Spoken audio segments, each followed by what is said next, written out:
Ladies and gentlemen, it's Tuesday nights. It's time for the Bama Standard, the #1 show for Alabama content, period. You know the drill. Go ahead, hit that like button, hit that subscribe button. If you're in the live chat, do your thing tonight. If you're watching the replay, get in that comment section, show us some love. As always, we're brought to you by Workspace Solutions. If your business needs a digital presence or a full-fledged marketing team, these are the guys who you need coaching your team up. I'm Justin Riley, the host of this great show.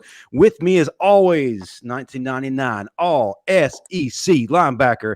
And when Ric Flair said, to be the man, woo, you got to beat the man, he is that man, Marvin Constant. Hey.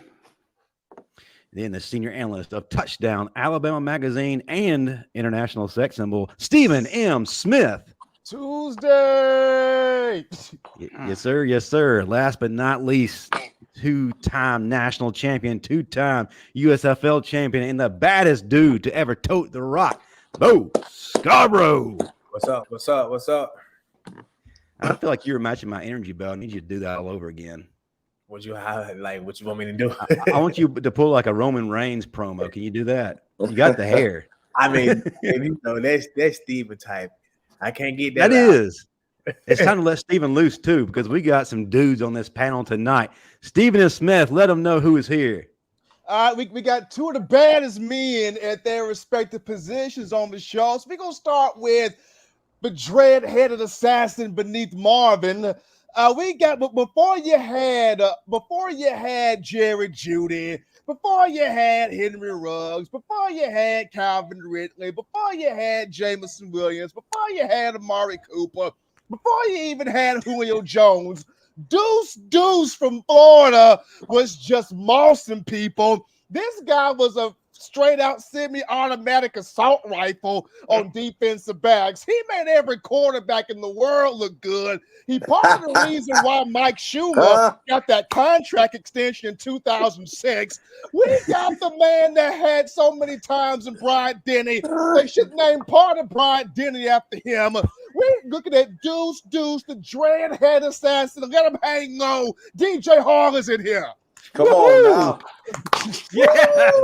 I'm ready to rip through the wall. Damn.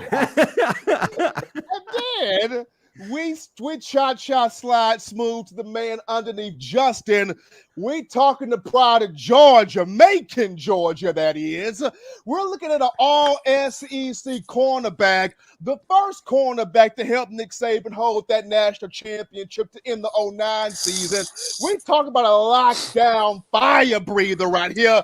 Receivers couldn't get off this man. Press man, jam man, zone man, hang man. Don't matter. Receivers couldn't get off this dude. We talk about an 2009 SEC champion. Oh, not to mention he played some NFL ball too as well. We got Kareem Lock You Up Jackson's in here. Yeah. It don't get no better than that. Hey, he's for hire. If you ever need to walk into a room, restaurant, event, he's available. He broke a sweat with that one, man. He don't get no better than that. He five. Man, I feel like I got saved just listening to all that all over again. Man, that's something, Steven. You outdid yourself, sir. Hey. When you have a royalty on, you got to bring royalty on correctly. Hey, we appreciate that for sure. We appreciate it for sure. Been trying to do this for a while. We finally made it happen. Kareem, I want to hear some stories, bro. Before I got on here, I was talking to your boy Matt Caddell. He said that he and DJ and Keith Brown used to give you that business in practice, and he felt like that they were responsible for what you became, man. Let's talk about those head-to-head matchups and how these guys kind of taught you a few things. Man, I was a young fella when I got on campus, man, and I was, and the crazy thing about it, that's just my second year playing corner. I was always a running back my entire career, and I went to Fort Union Military Academy. And I ended up, becoming a corner. So, obviously getting there, man, I'm still learning, and man, had some rough ones there. It's just all a part of the growing process and learning, man. But yeah, man, I definitely commend those guys, man. They made it tough for me every day, but I learned and I got better with it. Now, Reem, you kind of got the Terrion Arnold story, because Terrion, he came in, he never played corner, he played safety in high school, so he got there in Alabama and had to learn corner. Like, what's that process like when you're playing a different position in high school? You come to college, especially Alabama, you have to switch to a whole different role. What's that learning curve like trying to get that down? Man, it was tough, man, especially playing, for Coach Saban. I mean, he made it sound so sweet, obviously visiting with me and talking me into actually, making that transition, man. But I mean, it was definitely tough. And then, like I said, every day, going against DJ and Matt, and Keith and those guys, man, they definitely had. I definitely went back to my dorm room, like, man, damn, man, I don't know about this, but I mean, just having that thick skin, man, and and coming to work every day, and and getting better. Kareem, let's just call it what it is. Most college coaches are glorified used car salesmen. They gonna tell you whatever they gotta tell you to get you to where they want you. They definitely will. They definitely will. And I had a crazy story the way I ended up at Bama too. So it's like I say, I went to Fort Union Military Academy and I was a mid-year guy. So I was looking to enroll in the spring, and I had just left from a visit to Maryland. Actually, my coach from Fort Union sent me home early. He was like, "Man, go home, man. You got all these offers, and go decide where you want to go to school since you want to be a mid-semester guy." So I ended up, taking some visits. I ended up coming back from Maryland on a Sunday. Saban had just got. Whoa. No, that man, that was getting good. Damn, Boost Mobile. Did his phone die? He didn't pay his minutes, DJ. Cricket got him, man. Greg Sankey swooped in, and we're not going to talk about the SEC. Spend some of that league money, boy. Stop being tight, boy. I know, right? You gotta Right do a little in something the for middle. yourself. Oh, we got to get him back. That was getting good. Man, that was really. He was about to dive into a huge serve. He was about to tell y'all some shit I ain't even know. Why he's hiding out? Tell us how you used to give him that work and practice, though, DJ. Hey, I ain't gonna lie. See, the thing about it was, like he said, he was a running back first, right? And the only thing was, like, he was, I don't know if it's a such thing as too physical, but he was just too physical. You know what I'm saying? Like, he had to get the finesse part of it. Like, he just wanted to quick jam everything. You know what I'm saying? and once he whipped, it was over. Yeah, once you got off the line, it was, you know how that go. But to his defense, though, if he put his hands on you, over. You let him put his hands on you? I thought nobody could put their hands on you, DJ. No. You got to clarify now, DJ. You have me thinking now. No. Now, to be honest, though, like I said, that's kind of how Terrion started off, and then I remember Cyrus Jones kind of started off that way too. Oh, okay, there we go. Man, you paused at like the most intense part of your story, man. You can't do that. My bad. What was that last part you heard? You had just got back from Maryland. Yeah. Okay, And so Coach it was a Saban Sunday. had just got to something. Yeah, so it was a Sunday, man. I just got back from Maryland. He called me that night. He was like, "Man, I just got the job here at Alabama, man. We want to offer you a scholarship." I'm like, "All right, cool." So he was just like, but we've already started school for the spring semester. So, want you to come, look around, let us know what you think. So my high school coach drove me down, that next day, which is that Monday. My parents had to work and stuff. Because it's so short notice, they couldn't get off or whatever. So we ended up meeting him and Kirby Smart at a little private airport because they was just starting to get out on the road recruiting and stuff. And Kirby jumped in the car with us. We drive to Tuscaloosa. I look around, meet some of the guys, and I just remember getting on campus, man. I could just feel I could just feel the atmosphere, the tradition that was there, and I'm like, man, I like it, man. I like it. He like, all right,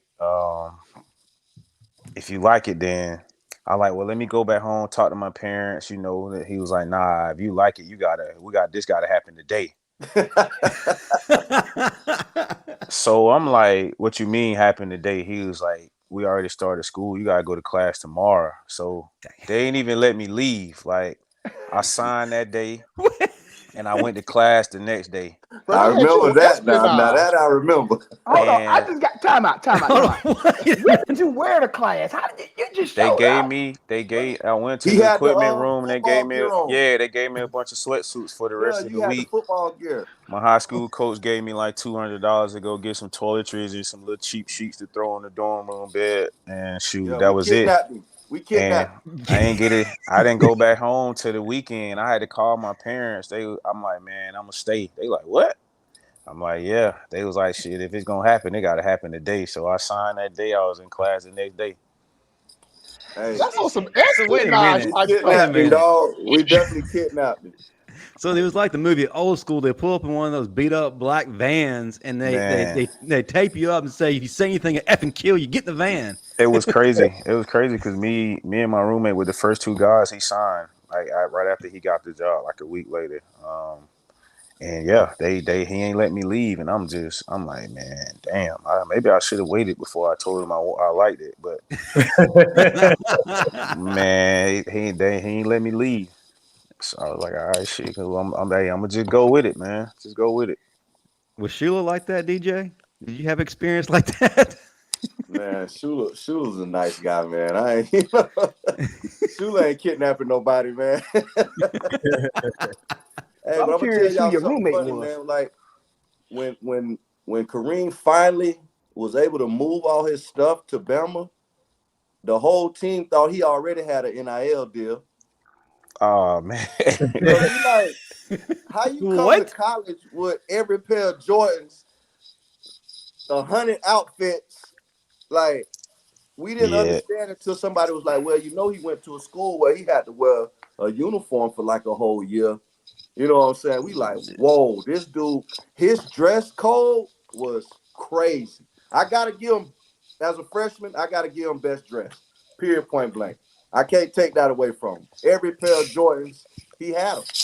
So that man. so that week of wearing Alabama football gear, damn near killed him, is what you saying. Bruh, that man ain't wear no Alabama gear once he got his clothes, Now bruh. I'm talking about, but that week before he got his Oh, clothes. that week before hurt him. Hey, I'm telling you, man. But like you said, man, I was wearing a uniform every day, 7 days a week. I was marching, inspections, had to shave, all that stuff, man. I'm talking about it was brutal. It was brutal. But one My, question: did it not make you better at the game of football and at life, though? That attention to It did. detail. I would say it made me better at life. Our football program it was okay. It was okay. It wasn't what I thought it was gonna be. But obviously going there, I just learning the discipline, and learning how to, be to stick to things and doing things the right way, man, because it was more so about the military life than it was about football there. They was huge with the military and all that stuff. So it definitely taught me discipline, talking about making my bed every day. So once I got to Bama, I was making my bed every morning before I left. I'm picking up little pieces of stuff off the ground. I'm like, man, I'm losing my mind. But it kind of put me in, gave me that mindset moving forward. Even now, man, I'm so OCD with stuff, man. Any little thing on the ground, I'm just picking it up, like and but it was definitely, it was a rough experience, but it definitely was great for me. At that point in time, as a kid coming out of high school, just developing that structure on a daily basis. so settle the debate. Archibald's or Dreamland? We ask everybody who play ball where they stand. That line in the sand. Ooh, I'm probably have to say Dreamland. Wrong answer. I'm gonna have to say Dreamland. DJ? I gotta go with Dreamland too. Northport. Damn, Yeah, I Marvin. gotta. What are we hearing on this show? That is blasphemy. Northport, dog. Now, KJ, I gotta ask you this question. A lot of players say you have to listen to what Saban is saying and not how he's saying it, because sometimes how he's saying it, it feel like he cutting you up, but it's like you have to listen to what he's saying. Like, how hard is it to balance that? This man coming at me guns blazing, and I got to read between the lines of what he's saying. And I feel like Terry Arnold too, because obviously I was a corner, so we used to watch film with him. We did indie with him, so I probably got it the worst out of us on this call right now. I'm talking about every day going to practice, pissed like, man. I'm talking about we would be in the film sessions my freshman year, and I just felt like every play it was just all about me, all about me. And then, like Reem, y'all got the young Saban now. Y'all got the headsets going. Yes. You and Bo, Man. y'all got the real Saban. I'm talking not about tail end. it was I'm talking about every day I'm going to practice pissed. He used to be on my ass, and I used to be like, man, golly, this dude ain't gonna let up. And just when I thought, like, I'm talking about every single day in the film session, he used to be going off on me. And I'd be like, man, all right, man, I hear you, but damn, this film don't look that bad, though. Like, it ain't that bad. I got one question for you. I hated it when I was in film study and coach rewinding the same play over and over. So you in there for an hour and you only watch 2.5 plays because he want to keep rewinding the same play. Sounds like Coburn. You know the night before something that didn't happen in practice, and you know he gonna chew your ass.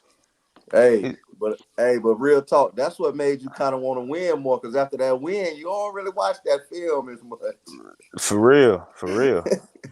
Because when that thing was bad, he showed them 15 plays that could have changed the game. How many of those were yours? You wasn't on them. Man, for real. Practice was worse than obviously the games, man. Yeah. Because he just was. Like I said, my freshman year was kind of rough, man, because like I said, my second year playing corner, and I'm still trying to figure that thing out. And I'm going against DJ and all these other guys. DJ was so crafty and in and out of his breaks, and I'm out there like a fish out of water. I'm trying to figure out the scheme, on top of play with technique, because that was his big thing, like technique and all this and that. And I'm just like, man, listen here, man, I'm trying to figure this thing out on the run. So Reem, who was more really enforcing it? Was it Saban or was it Kirby? Because you had Kirby young too. Yeah, it was Saban. It was Saban. Okay. It was Saban, because in the film room it would be Saban, like literally, like, and I would just be glad when I wasn't on the film. Like when it was somebody else out there, I was like, whew, you ain't gotta worry about them saying that. But it was bad though. My freshman year was bad. You was coming up with excuses before you went in film. Say, this is why I did it. Hey, I'm like, see, coach, what had happened was, I'm like, man, hey, coach. Listen, I tell you one good piece of film. Of course, you had a lot of that, but your first year at Tennessee game, I know you and DJ must have been working each other extra hard because y'all both went off. I think DJ had something against Tennessee because he always made them look foolish. Mm-hmm. But man, for both of y'all, talk about that game and how y'all both went off, and y'all started the 15-year reign of owning Tennessee. Yeah. For me, man, it's like for Kareem, like me watching outside looking in, man, he was real, like he was able to like accept constructive criticism, because you know when you the man, when you the number one athlete in your high school, prima donna, criticism don't work good for you. Now, if you get to college, you can't accept that constructive criticism, you're gonna think everybody out to get you. You know what I'm saying? But even after like we would go hard on Reem at practice, he never left with that puppy dog face. We still went and had a good time afterwards.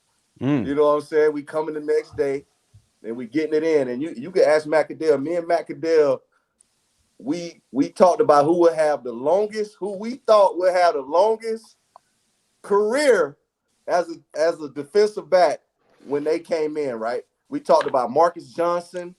What was his name? Marquise Johnson. Yeah, Marquise Johnson. Yeah. We talked about a lot of y'all, but ask Matt Caddell who we said would be playing. We didn't think you was gonna still be playing now. But we knew your ass was gonna be in there for a while. He just called you old as hell. Man, hey, What? He old as hell. That boy man, 13 years in there. What? You are man, the oldest it's defensive back in the NFL right now. Congratulations on no still playing man. like That's a it's your blessing, first boy. I'm year. talking about a blessing, bro. That's a Nah, blessing. a major blessing, man. A major blessing. It's I mean, it's obviously playing against Tennessee, man. And like I said, when I spoke about the tradition, man, just getting there. Mm-hmm. I think Matt was the first person I met in the locker room, and he basically, most of the time you talk to guys on visits, and it's all about partying and all this and that. Matt was like, man, look, man, hey, it's all about ball here. Like, you know what I'm saying? You come, we're gonna work, we're gonna do what we supposed to Mm-hmm. do. We go. It's all about winning. Yeah. And so that always stuck with me. So once I got there and we got in practice and stuff, even though I'm saying the days, when I was younger and it was kind of rough in my head, I'm just like, man, look, man, if I can go out here and I can cover DJ and practice and Matt and Keith and these guys, it ain't nobody else in the country that's like these guys. So on Saturdays, it's gonna be a cakewalk for me. So going into those games, just having that mindset, man, and using little tools that probably helped me, throwing out tools that didn't help me. So that first Tennessee game, man, I'm already out there. I'm confident just because of the work and stuff and practice and stuff. So, man, for me, it's just, I'm ready to go out there and put on a show. And we had fun that week in practice too. That was a good week, both sides. Man, I remember that for real. yeah. So that's where it all started, though, man. All in practice, putting in the work in practice, and it just translating in the game for us. Kareem, I always want to know this because I've talked with Mike McCoy. He gave his reasons. I've talked with quite a few guys from that '09 national championship team. They gave their reasons. But just for you, what made that season just special from the spring of '09 to the summer workouts to the camp and then the season itself, just having that first perfect season? You beat Florida, you get Tim Tebow crying, you go up a national championship, you beat Texas. What made '09 special just for you? Man, I'll probably say, man, just how close the team was. That was one of the. It's one of the. Obviously, I used to hang with DJ and them a lot, but we was kind of like we just had a little circles. You know what I'm Mm-hmm. saying? You, Nick, you know what I mean? Mm-hmm. Matt, it would be Keith. You know Mm-hmm. what I'm Yeah. saying? Y'all, we all kind of had those circles, Clicked man. up. Yeah. But Mm-hmm. fast forward to that team, it was like when one person moved, we all like damn near the whole team was there, like all together. And we just spent so much time together. And obviously we were trying to get over that hump in the SEC championship, but you could just kind of feel the morale of the team as the season kind of went and we kind of got stronger. And I think the Tennessee game really, really, helped us and as far as like, having that confidence in ourselves rolling into the SEC championship game and winning those close games. So I think that was probably the biggest thing that helped us, go undefeated that season, just being close as a team. Yeah, no doubt, no doubt. Of course, one of the things we talked about, I think, before we went on air, and then DJ talked a little bit before your minutes ran out, was your unapologetic physical style of ball. That's always been the way Alabama teams have been, especially on the defensive side of the ball. That's been your standard. And Coach Saban first got there, he says, I want teams to say, I hate playing against these guys. And nobody embodied that better than you.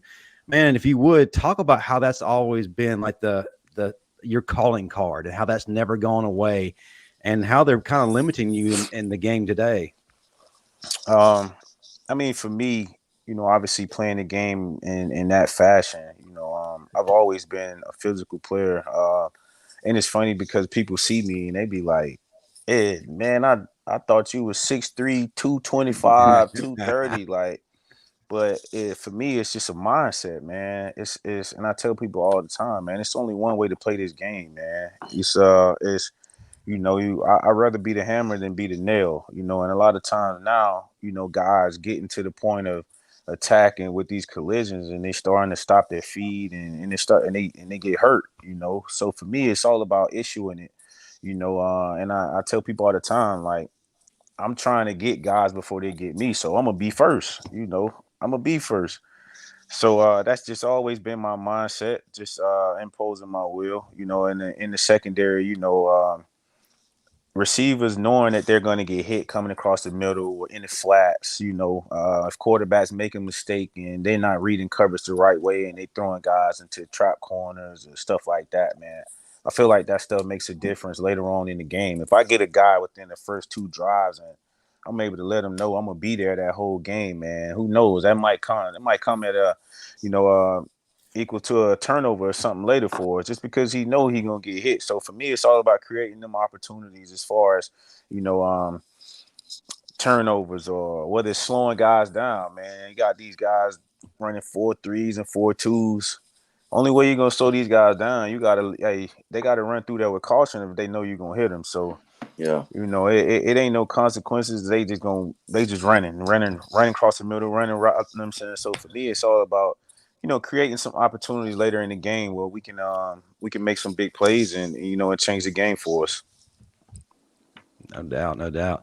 I gotta ask you, you just missed playing with D'Amico at Alabama, but you joined him briefly.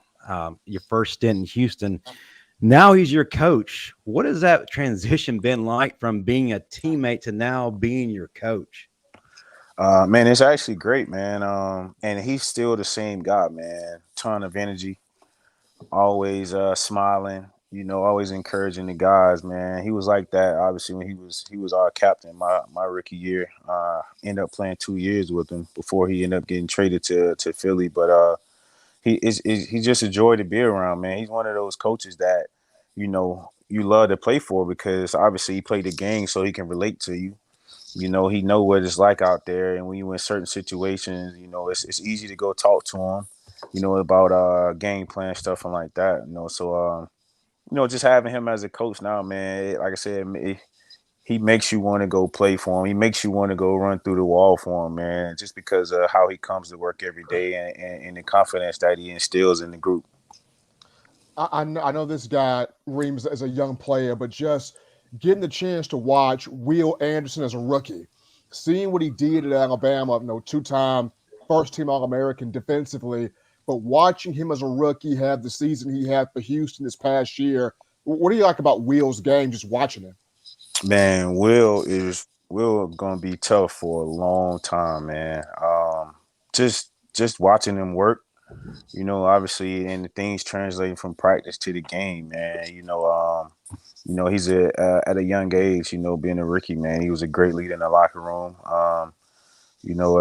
Just everything you want, in a defensive football player. You could tell he wants to be great. He comes in with that mindset every day.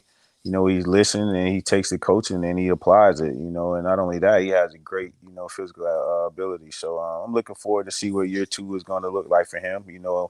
Obviously he's up for the defensive rookie of the year, which I think he should win. So just looking forward to seeing him year 2 and watching him, go out there and continue to, play great football. Now I gotta ask you this: that we're in the NIL transfer portal generation. What motivated you guys coming up ain't what motivates these guys today. Have you noticed an effect it's had, this kind of mindset in the rookies come to the NFL now? Is there a sense of maybe entitlement? Has it had any kind of negative effect as far as coming to the league, doing the work, and before you claim stardom? I wouldn't say it's it's had an effect on some of the guys. Most of the rookie guys I've had a chance to be around thus far, they've all kind of came in with the right mindset. I think the NIL stuff, it's a gift and a curse for, the kids in college football now. Like when we was in college, man, it wasn't just running away from adversity. You had to stand in there, you had to fight your way out of the hole if you was in it. If you weren't playing good, if you got benched or anything like that, you had to fight your way out of it. So to be able to just, get up and go to another school and all of a sudden be named the starter, man, and I feel like in that case, it's a negative effect, because once you get to the league, it ain't no just running to another team. You got to fight your way out of the hole. And you're talking to a guy who struggled my rookie year.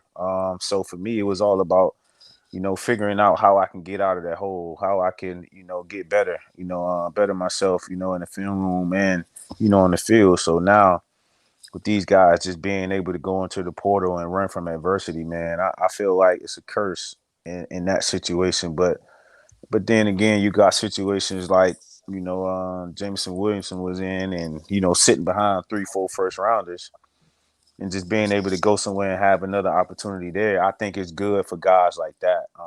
But for the most part, I've been around guys like the rookie guys tend to come in with the right attitude and the right mindset, But I mean, the ones that don't, man, the league will humble you quick, man. This league will humble you real quick. I think a lot of them are missing that adversity. They don't understand what it feels like for that 250 to run out on your act card and for Brian Hall to be closed. Yes. Yo, and you hungry and you got to figure it Whoa. out. See, they're not learning these steps early enough in life because when it was closed, we was out of money. Who can I call? What resources can I scrape together? So, it's a lot of life lessons that they're missing at a young age because when you give kids this young, that amount of money, they don't know how to fight and do the right things yet when they're in tough situations. So when that money runs out, then what? Yeah, it's tough, man. You talking about, especially like early on, you talking about scratching and clawing to get something to eat, man. Hey, I'll never forget. That money up in 3 days. Man, you're talking about struggling to get gas, man. I ran out of gas one day. We was in camp, man. I just rolled right on in the parking lot and just went on to practice, man. I'm like, man, hey, I don't know how I'm gonna get some gas, but shoot, I'll figure it out after practice. Man, y'all were getting Tupperware and going to Burke and just loading up and carrying it out in book bags. Nah, but we would take all the ice cream we wanted from Brian Hall, and we would take food with us. But you get tired of eating that, and if it's a weekend, you got to go figure life out. Right. Bo, how'd you overcome that adversity? Shit, my mama stayed right behind it. When those 250 ran out that weekend, I was on that phone, boy. My mom was in Tuscaloosa too, but when my 250 ran out, we was both in the same boat. So that wasn't no call to work to make. Man. Boy. So all I gotta say is when mine ran out, grab my roommate's card. grabbed it. Man, it was I used to get lucky too because my roommate was from Birmingham. He used to go home almost every weekend. Maze used to go home, and so I just be like, hey Maze, if they cook, bring me a plate back, man. Bring me a plate. That boy that had it made, boy. Man, his mom used to come and set us up in the room, man, all kind of snacks and stuff, man. So I'm forever grateful for him and his family, man. She used to always take care of him, his mom and his grandma, man. They used to come and all kind of snacks, everything, man. So I used to be like, yo, you going home? He's like, you gonna eat your cornbread? Hey, he say no. I used to be like, damn, boy, it's gonna be a struggle this week. So what you saying is when he would come back with a box, he's like, oh, mom sent us a care package. Man, mom used to that ain't yours. Mom would come back with him and talking about load our dorm room up, man. I used to be like, boy, I'm forever grateful. Forever. Hey, he gonna ring you, my angel. Man. Hey, listen, man, I'm gonna tell y'all a real funny story real quick. When we was talking about running out of money, myself, Freddie Millens, Shantu Ray, on a regular basis, because we stayed in the Highlands right there near Jack Warner. We would go fishing in the Black Warrior and catch catfish when we were hungry and come back and fry. When I say we were really in survival mode, man, really, y'all really getting it how you live. Damn. Yeah, I do want to ask this. Kareem, as you see how they manage money in the NFL and they give incentives and the way they kind of do things for you as players. What that is working at the NFL level can kind of be applied to the NIL level to kind of provide some kind of sense of checks and balances to better regulate things? I think when you talk about NIL deals and stuff with the money with those kids, man, I mean, for me, I encourage them to, obviously find somebody that can help them not only just, help them, but to teach them how to manage that stuff, because you never know what the next year is going to bring as far as your career. So obviously being in a situation, and making that kind of money is it's just a different ball game. But I feel like they, for one, with the portal stuff, I think it should be a limit on how many times and how many schools you can go to. I think you get one get out of jail free card, but it got to be for the right reasons though. Not because not because you hit a little bit of adversity and somebody done beat you out and now you got to sit. I think you should get one get out of jail free card. And there's another thing too. I think like some of these guys that's 27 and 28 getting 8 years They got tenure. eligibility. Like, come on, That's man. crazy. Like I think they need to stop that, because that's killing like the kids out of high school. Like a lot of the kids in high school can't even go to these Power 5 schools because they're going in the portal and getting all the players. And so I think they gotta reevaluate how they're doing that stuff. If you making $4-5 million in college, I guess they like, man, I'm gonna stay here and I'm gonna milk this cow. I ain't no hurry to leave either for that price. Huh. I'm gonna stay here and milk it. That would have been me. I would have been 7 years. Man, If you can leave college, I need a COVID year. I need a red shirt, gray shirt. man. DJ, you would have had 15,000 yards receiving, bro. And I would have had 15 million to go with it. But you think about it though. Let's think about this logically. If you're a kid, you leave college with $10 million. The interest off $1 million pays what, like close to $4,000 or something per month or something. So if you got 10 million, why not just live off the interest? You ain't never got to work again. So I understand why you would do it, but it doesn't make it right. Yeah, I just hate it because it's killing opportunity for kids in high school. Like, yeah. I had a situation this past around last month or so. My financial advisor's son get an offer from Tennessee, and then he can't even really, commit and accept it, because then they open the portal and they go get everything they need out of the portal. So it's just like, now he got to go to, ULM, and when he could have been at a Power 5 school, playing SEC ball. And it's just like, I understand it, but it's just terrible for the kids nowadays, because guys hanging around 5, 6, 7 years, making all that money. I don't like it because for me, I was a 3-star and I would have had to go to Jackson State. See, for real, me too. They would have looked right over me. I was a 3-star, bro. I wasn't no 4, 5-star. I was a 3-star coming out of high school. They would have looked at me. But you know what the issue here is? It isn't so much the kids as much as it is the coaches. These coaches know I got 2 years, and if I don't get this right, I'm out of here. So let me go get guys I have film on who I know can compete at this level, opposed to taking a gamble on a high school kid who may or may not pan out the way we think he will. True. Let's talk about that, because Coach Saban kind of was the NIL that brought the players to the school. His pedigree is what brought them there. He could get them a natty. He could get them to the league. But now Coach DeBoer doesn't quite have that pedigree behind him. So how does he navigate through these waters? How does he keep this Bama legacy going, fighting the money, fighting the transfer portal? Guys, what advice do y'all have for him? How does he do it? Man, to be honest, I think he got to do what everybody else doing. That's the only way. He got to have. He gotta come on with it. Come on with it, man. You can't be saying that on. Hey, I'm sorry. We can't go back to the dark ages of probation. Come on. That's the only. You want to be real on the show, right? Yeah, you gotta be real, man. That's the only way. That's the only way he's gonna be able to compete, man. Like, it's either that or be a subpar school. Well, the one thing he does have going for him is the Alabama tradition. But the thing that is working against him is all the schools in the SEC. And with the addition of Texas and Oklahoma, you're fighting with so many high-profile universities for recruits right now. And not only just that, you're fighting against your own powers that be for NIL collective.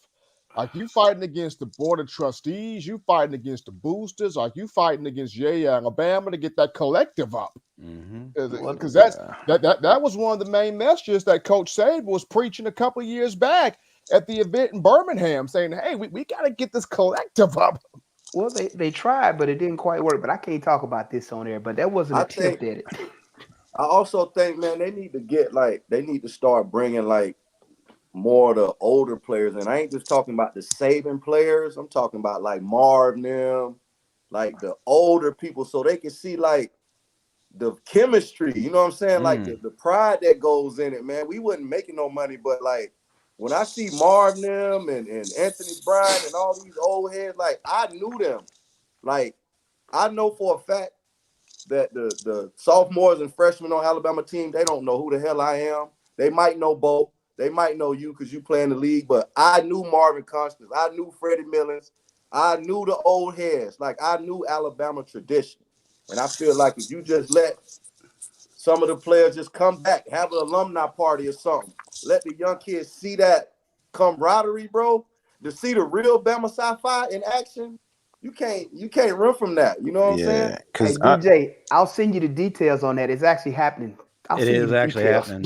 Cause that honestly, bro, that's what sold me, man. Like getting there, man, you can feel that shit in the air. Like you feel it. You bro, feel soon as it, you bro, get on like, campus and you go in the locker room, man, you can feel it. Like then I talked to Matt and he say that, and I'm just like, all right, it's you felt that energy coming off like a bad season. You know what I'm saying? Man, so like, I can feel it, bro. Look, you want to know what happened that actually started to change that dynamic? You got to think about it. When you look at the Alabama from the 70s, 80s, 90s, early 2000s, the majority of those teams were made up with guys from Georgia, Florida, Alabama, Tennessee, Mississippi. That was pretty much it. When Saban came in, he opened up recruiting nationwide. So now y'all were playing with people from all over. Oh yeah. So it was California. no longer the people, right? It was no longer people who grew up as Alabama fans. It's like, oh, Alabama. It was people like, okay, this is Nick Saban, so I can go play for him because he'll help me reach my goal. So it wasn't that they were dedicated to Alabama football culture and the history. It was Coach Saban. Yeah. Do you think that help or hurts now? I think it hurts us now because now you see why all the players left when Saban retired. Cowards. Cowards. Yeah, because and I mentioned this before, Justin. If Saban's retired and taught us anything, it taught us who's really committed to the culture and the foundation of Bama just for the program versus who is here because it's Coach Saban. He's going to help me get to the NFL in this NIL check. Saban's retirement it drew a line in the sand. Who's here for Bama versus who's here for other reasons? Don Parker says it perfectly. DJ spitting facts. One thing I always admire about Alabama is that it's a brotherhood. What happened? Coach Saban. I'm telling you, man. It's just Saban. Like you said, like give both us some said. insight. Yeah. You know? I don't know, man. I can give y'all the insight right now. I don't know. Go ahead, spit it, man. This is what this platform is for. There were several issues, and one of the biggest, myself and a few of my Tony Dixon, Brandon Brooks, we've tried to break this barrier. When Coach Saban came in, it was almost like it was just Saban's guys that were welcomed in the building. So anybody who played for anybody else didn't really feel welcome. And when we would try to do things, it was almost like, you didn't play for Saban. So it was like a line was drawn in the sand, and it was separated all of Alabama football history versus Saban's guys. So that was the biggest divide right there. And there were some other things that happened that I can't talk about on here, but just know we tried to bridge these gaps, but for whatever reason, it was all about Saban's guys. No other guys were really welcomed. So how important is it now to get a guy like you, Marvin, EJ Jr., George Teague, all those guys that laid the foundation? DJ, when's the last time you've been back in those team meetings rooms, man?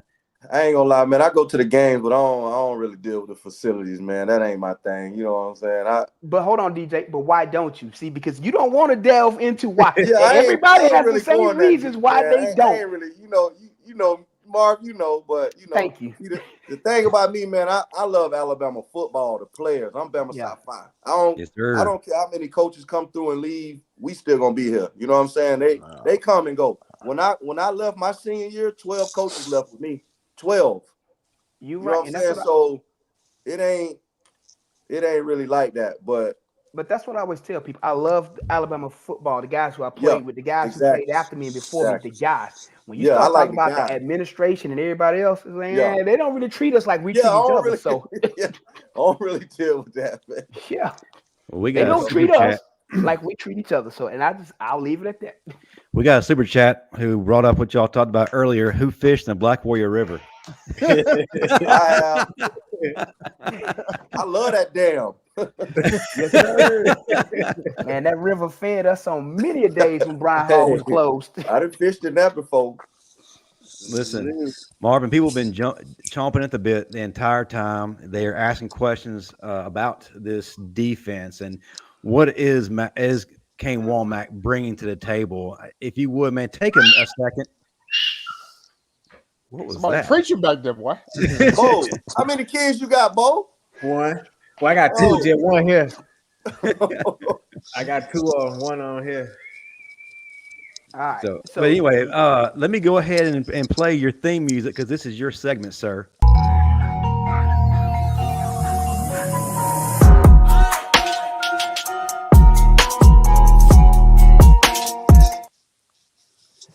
All right, so 4-2-5. 4-2-5 is an attacking defense, and I'm glad that we have the guest that we have because he can delve way deeper into the secondary play.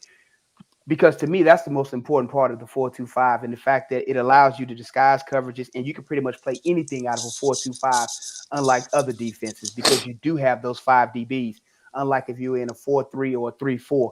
So again, that fifth DB, he provides you an extra layer of security in terms of, for me, it would be more of a safety-like hybrid type player who can play the run and play the pass. But again, it gives you that opportunity to run multiple coverages out of the same defense. So I want Kareem to tell y'all his perspective on it because this is what he does every day. Mm-hmm. Yeah, like you said, obviously it gives you the opportunity to play multiple of coverages. And not only that, get more hats to the run game, I feel, because you're going to get an extra hat from the nickel who's probably going to be an inside leverage playing at apex in most coverages, unless it's a man. And then you got the 2 safeties as well, reading run pass. So, you're talking about now, 8 hats to the ball in the run game. And then pass game, we can play a little bit of everything. You can play quarters, you can play a little bit of Meg and Mod, to the single side. You can get a double on X 9 times out of 10. You have your best receiver there. DJ played the X, so we can get a double there. If we need to, we can cloud it backside. We can do a little bit of everything when you're talking coverage wise. And then obviously, it's kind of predicated off of pass rush as well. So you have two ends that are usually your dogs that can go get the passer. So you can do a little bit of everything out of it. You can.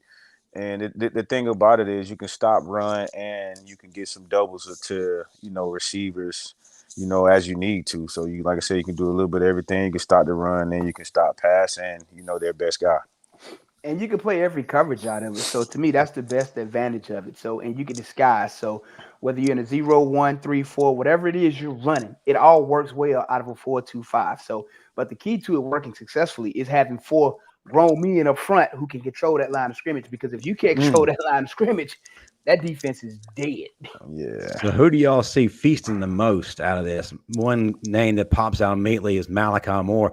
And Kareem, Malachi plays a little bit like you in terms of physicality, and he didn't apologize for it. But who do you see jumping off the page immediately? I would agree with you on that. And then, like I said, he's that hybrid, safety, corner guy, nickel.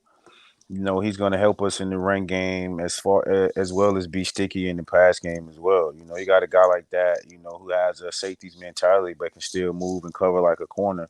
It's just going to be better for us, in certain situations.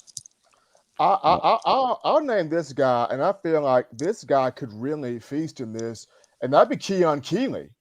If Keon Keeley gets a shot in this defense coming off that edge, the way he's twitchy, how he can edge bend the way he does, Keon Keeley could really get to the quarterback and create some havoc. Either him or Big Q Robinson, Quandarius Robinson could eat at this thing too.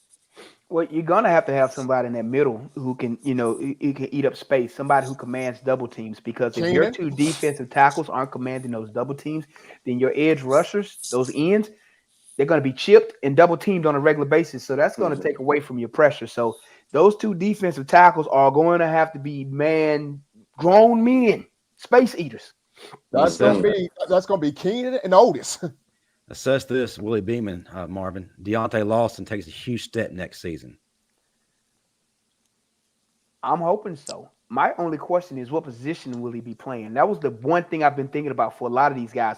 What positions will they transition to going from what Alabama's been running to this new 4-2-5? So because it's a different look now. And there's different responsibilities. Just because you are an outside linebacker in a 3-4 doesn't mean you can just translate to a defensive end. So that's a hard one. Let's talk a little bit of offense. DJ, I know you've hold probably on. Kareem had a point he was about to say. I was about to say, not only with that though, too, going from a 3-4 to a 4-2-5, what does your recruiting look like too? That's different personnel. You're not going to recruit the same guys that play in the 3-4 that you would to play, in that 4-2-5. So 4-2-5, they breaking glass. 3-4, we need space eaters. So your recruiting's got to look a little bit different too when you talk about your front. Yeah, because I ain't gonna lie. Like when we went to a bad front, I would move to outside linebacker. But if you telling me play defensive end and move down just a little bit further, I'm gonna tell you, no, I'm not doing it. Nah, I'm not doing that.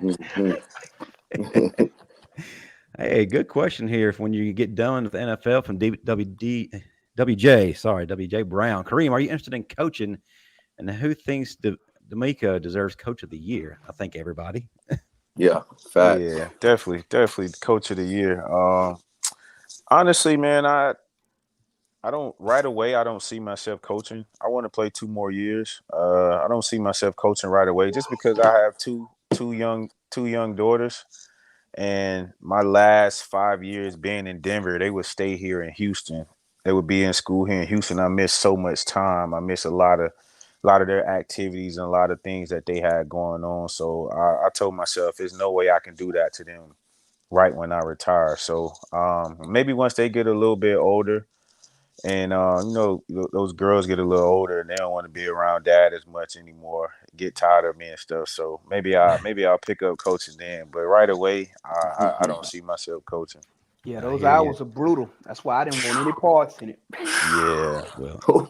Well, walking past those offices upstairs and these buildings, they got these cots and these blow up mattresses and stuff. I said, I don't want to do that. No, thank you.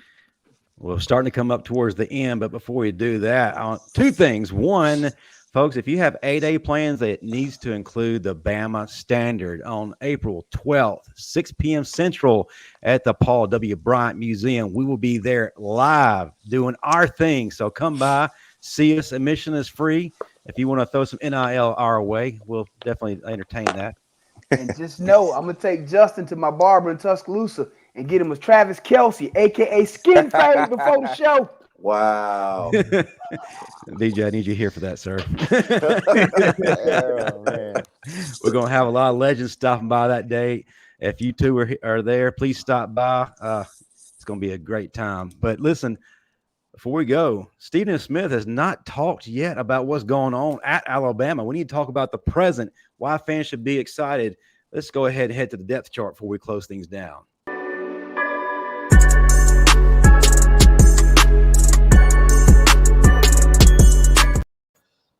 Well, Kareem and Marvin were talking about recruiting, how the recruiting got to change, be a little bit different for the 4-2-5 front. So speaking of recruiting, Ryan Williams, 5-star receiver, signs tomorrow morning.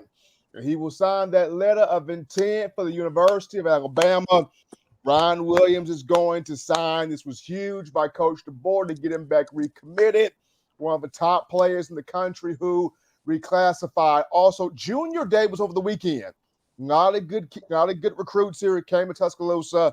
Got a chance to have the coaching staff look at him. probably seeing which one of these guys can get that committable offer coming soon. We'll see. Spring practice begins March 4th. So March 4th is the first day of spring ball. Getting back out here, see these guys in action. We all know A-Day is April 13th. Pro Day is March 20th. So the guys are going to be down there for the Pro Day. That's going to be good right there. And then, of course, you know, these draft pundits have 4 Bama guys going in the first round, which the highest guy right now is Terrion Arnold going number 8. It's crazy. So you got Terrion going 8. Somebody's got J.C. Latham going 10. Dallas Turner going 16. And Kool-Aid going 22 to the Eagles, which I hope that happens. Please, somebody, Kool-Aid 22 to the Eagles, I'll take that. But you got 4 Bama guys in the first round there, according to a lot of these draft pundits. Chris Braswell and Justin Aboigbe, both of those two had a really good Senior Bowl. Will Riker did too. But the Combine will show us, could they increase their stock even higher? And the Combine, that'll start late February. No doubt, no doubt. I also remind everybody the season never really ends. If go to whitwillsports.com today, get your title towel. Hey, because you watch the Bama Standard, you can get a nice little discount. All you got to do is enter the promo code Standard, and that gets you a nice little chunk of change back. So go to whitwillsports.com today and benefit because of your favorite show. Before we close things up, we got a Where's question. my towel, Justin? That's I knew Marv was going to ask that. Before we close it up, Don Parker's got a question. He's been waiting a while. Question to the panel. Bama's schedule next year is brutal and has to be ready game one. As former players, what advice would you give to the current players? Do you see yourself in these guys? I'll let Kareem start and then go to DJ and then Bo and Marvin kind of finish that up. I mean, I just think, I mean, obviously your season is going to go however your off season go. For me, I think guys just gotta have great spring, off season program, and gotta have a great camp, man. So once you get into the season, man, everything muscle memory. You got to put the work in now, to get the results that you want. When the season rolls around. So hopefully those guys have a great spring, great camp, and and be ready to hit the ground running. DJ. Man, my only thing is, man, don't be afraid of competition, man. Don't be afraid of constructive criticism. We always want the best. You know what I'm saying? You just got to compete, man. That boy Kareem, I'm telling you, I'm not just telling y'all this because he's here.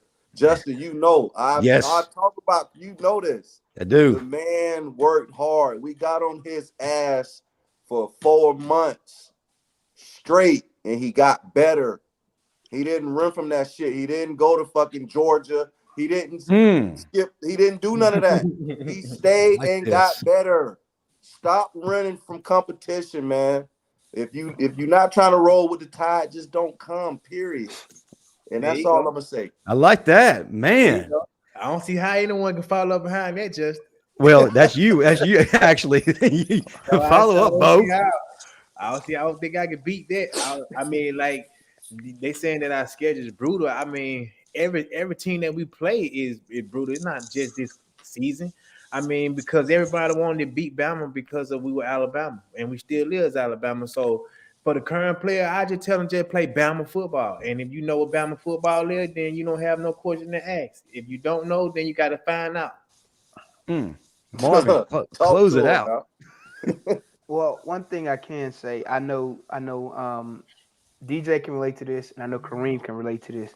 Anytime you're playing during a coaching change, it's like nobody knows what to expect. So Right. it's a lot of unknowns. So the best advice I can give them is tune out all the outside noise. Mm-hmm. Trust your brothers that are still here. Forget about the guys who left. They gone. So that ain't They even gone. that's a moot point at this point. Focus on your craft and tune in and realize this is Alabama. You are still playing at the University of Alabama. So the fact that you're at Alabama means you are the cream of the crop. So that means you still got a shot to go out there and lay asses down week in, week out. Man. But that's all about you and Straight your up. brothers to come together and understand we're here for a common purpose, and that's to win and play Alabama football. Most definitely. The standard is the standard, man. It ain't gonna change. No Not way. gonna change. No way. It ain't gonna change. It was set. It was set before me. It was set before DJ. Hey, Hey. everybody kept it going, man. The standard. It ain't gonna change. Facts. Yeah, Got another I super just chat. hate when people. I just hate when people write people off. You know, and I've said it before. You know, when I got to Alabama, it was coming off probation. We won an SEC championship, and the majority of our starters were freshmen and sophomores. So you can do it. All you have to do is apply yourself. One last Facts. question. We got a super chat. $5. Best fit for Derrick Henry. Steven? Baltimore Ravens. John That's right. Harbaugh, pick up the phone. Cowboys. Baltimore Ravens. Cowboys. Don't send him down there with Dak. Don't do that to him. Look. Don't do that to him. Do not send Derrick Henry down to see now Jerry Jones. Don't do that. John Harbaugh, you can hear me, John. John, pick up the phone, do Lamar Jackson a huge favor, and get Derrick Henry. Now, I'll tell you where I would like to see him go that I think would work well for him and the team. Jacksonville. Explain, sir. No. Trevor Lawrence is only going to get better. So, and if they keep adding pieces, when they picked up Calvin Ridley, you saw that passing game improve last year. You give a solid running back who's going to make them have to keep that extra defender in the box. You're going to see Trevor Lawrence play his best football. Okay. But Marvin, they got to re-sign Calvin. Well, I hope they do. They on the clock. They got to resign him. I keep forgetting Kareem is here. Kareem, I know. with a running back like Derrick Henry, do you not have to have an extra man in the box? And would that not make Trevor Lawrence that much better at quarterback? You better put an extra person in the box. If not, he gonna hit you for 250. Exactly. Hey, I do got a question for you too, Kareem, before you go, man. Y'all know, as a DB, right? When them running backs lower their head or they hit y'all with stiff arms, y'all don't discuss that. Like, man, a couple years back, they put in a rule saying that the running backs can't lower their head too, but they don't enforce it. You know what I'm saying? They don't enforce it, man. They don't. I think they got the kid from Pittsburgh a couple times this year, but they all do it though. Because I be seeing running backs drop their head and go to work, bro. Be pulverizing dudes, man. Wide receivers too. DeMar Hamlin. That's how he dropped his head, hit him square in the chest. No penalty. No penalty. That's all. I was just trying to figure out if y'all talk about that or if they discuss that. Matt Bryce says he's going to the Texans. There you go. Texans. Okay. Talk about a quarterback benefit from a good running back. Damn, nobody stop y'all. That'd be big time. No doubt. Well, it's time to close things down. Before we do, we like to pass it around the room. Everybody pop their stuff, starting with Marvin Constant. Then we'll go down to Stephen M. Smith, then to Bo, and then our two guests will close it out, starting with DJ. You can find me on Instagram, Constant45. You can find me on Twitter, Constant451. There's the direct Amazon link is on both of my platforms. If you're looking for a great resource to help you get in shape, even in your late 30s, 40s, 50s, 3 different workout programs, one for beginners, one for intermediate. And again, if you're looking to still have them cut, you know what I'm talking about? And you're still trying to look like something in your 40s and 50s, baby, I got you covered. Boom! You see, I'm still holding them now. And it's only $15. Amazon makes way more money off it than me. It's just a great resource to give back. Stephen M., are you still holding? Hey, when I'm not running Marvin's PR campaign, when I'm not doing that, we got In My Own Words, my show every Monday, Wednesday, and Friday. We got In My Own Words tomorrow. Fans will be calling in to talk to Ryan Williams signing, how big this is. Can he play year one? Can he be like a DJ Hall? Hey, we'll see. We will see. Maybe not. Maybe not. But we'll see what I hope so. Does. Hey, we will see what Ryan Williams does. If he signs tomorrow, that'll be another conversation. We'll talk about this new defensive coach Bama brought in, this William Inge dude who has ran quite a few defensive things before coming to Bama. So it's going to be interesting as we inch closer into spring ball, because that's what I'm waiting for. Get out here in spring practice and see what does this edition of Bama look like with Nick Saban not wearing the straw hat this time. Mm-hmm. Bo, you up, man? You got a few things to promote. We got a UFL camp coming up. We go down on February 23rd. First game, March 30th. Our first game will be against Arlington, not here in Arlington. Still working on my website for my webisode. So beginning of the season, I'll be dropping the first video to the webisode, and that's about it. That's what's up. That's what's up. How they get your shirts, man? You got some merch to sell. Oh yeah, I see. Then I gotta wait till the new website come out. Then it'll be the new merch will be on there. Okay. DJ, man, we appreciate Yes, you being sir. on with us, sir. Tell folks what you sir, got man. going on. Tell them about your Man, business. First off, I wanna just say thank you to my guys, man. My guys on the bottom. Bo know I love him to death, man. I've been knowing Bo since he was a sophomore, man. Like I know Lil Bo, so I love me some Bo, man, and Reem, boy, you know how I feel about you, boy. I love you, Man. I'm first and foremost, bro, on some real stuff. I'm proud of you. You know what I'm saying? I appreciate that. I'm proud of you, bro, because I seen the work you put in, and a lot of these kids nowadays, they don't understand that hard work outdo talent. But I seen it firsthand, and it's benefited you. So I want you to just know I'm proud of you, bro. Like, real Man, I talk. appreciate that. That's love, bro. As far as me, man, I got my full job, working with the power company. I do that, but my time coming up. I got my pontoon boat rentals, Hall of Fame rentals. Yeah, anywhere from Panama City to Pensacola to Destin to Fort Walton Beach. Hit me up. I got the boats on deck. You don't need to call nobody else. If you do, you're playing yourself. And I do drive the boat. I got my captain's license. If you want to go deep sea fishing, whatever you want to do, call me. I got you. Well, DJ, I want to do you one even better. I don't think Justin and Bo and Steve would have a problem with this. Once the website is ready, putting it on our website and our page with a direct link to your page. Yes, sir. With a Bama Standard promotional code, maybe give them something off or something just to come on now, keep business talk to rolling. me now. So I don't think they would have a problem with that. No problem at all. We're gonna use our website for you guys. So if y'all got something, when are you gonna put it on there? Yes, sir. I appreciate that. Respect. Yes, sir. Love you, brother. Love y'all, man. Yeah, man. Yes, sir. Yes, sir, man. Man, I appreciate you guys having me, man. I hadn't talked to DJ in a while. Me and Bo go back and forth a little bit on social, man. But it's always good to see you guys, man. Obviously, the guys that walk the same streets I did out there in Tuscaloosa, man, and got it out the mud, man. But on all platforms, it's Reem Boy 25, and that's BOI 25. Also, if you're in Tuscaloosa, go by and check out my wing restaurant, Voodoo Wings. That's you. Voodoo Wings. Go by and check us out. I already have them. Wait a minute. Why are we just not finding this out? Yeah. Stop. Go by and check out Voodoo Wings, man. Me and my business partner, we've been there for about 3-4 years now. Hey, them things smacking too, boy. But why we didn't know this? Yeah. Come on, bro. We pulling up the weekend of A-Day. Man, y'all go by and check it out, man. Go by and check it out. We Tell got them another. Reed sent you, baby.